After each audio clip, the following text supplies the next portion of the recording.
A strawberries Romanoff Hibiscus key lime pudding cake is a dual textured dessert that is baked into two distinct layers from a single batter.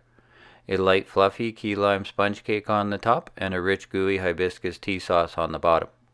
Then a generous dusting of icing sugar, Chantilly cream, and boozy strawberries are poured over top after the pudding cake is baked. To create this layering, you spread a thick batter into a buttered skillet, sprinkle sugar over it, and then pour boiling tea directly over the top without stirring.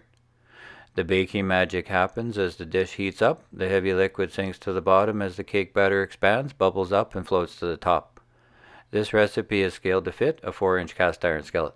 An elegant complement to a tart hibiscus lime pudding cake is strawberries Romanoff, which is a centuries-old no-bake dessert featuring fresh strawberries soaked in orange liqueur and topped with Chantilly cream.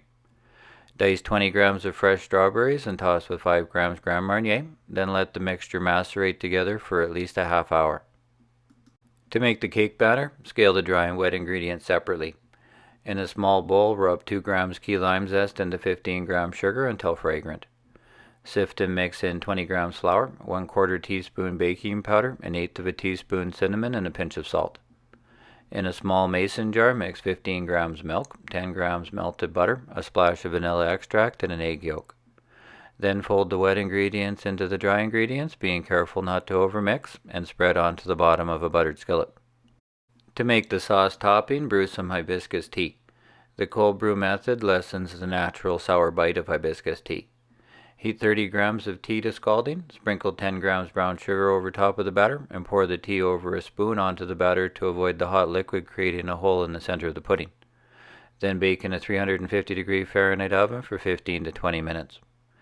The pudding cake is done when the center is puffed up. Let the pudding cool for at least 10 minutes, then top with a dusting of powdered sugar and some Chantilly cream with the marinated strawberries.